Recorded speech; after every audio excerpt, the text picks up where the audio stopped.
I think the best way to characterize the integrated development evidence base right now is spotty and mixed.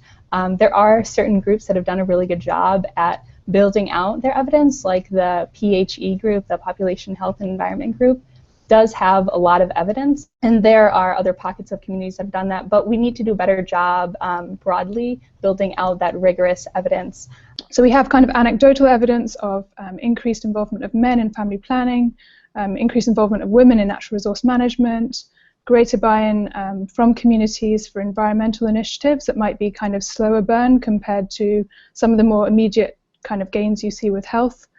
service provision, and time and cost savings that you see by working in an integrated way. And all of these benefits, these kind of added value benefits, we do have some anecdotal evidence of, but not a really strong evidence base. So I think that's the real kind of priority area we need to be focusing integrated development research on over the coming years. Maybe the best way I could characterize the evidence base is that it's really dispersed across a variety of disciplines that don't tend to read each other's literatures very often. And sometimes, for me, the barrier is sort of understanding what other people's questions are and realizing,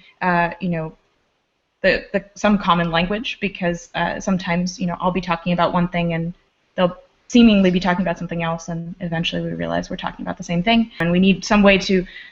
accumulate evidence via anything from sort of literature reviews to sort of more formal things like meta-analyses and sort of building like big models with a lot of inputs from different disciplines. And I think as well, just to build on that quickly, I think as well we can also build in these quantitative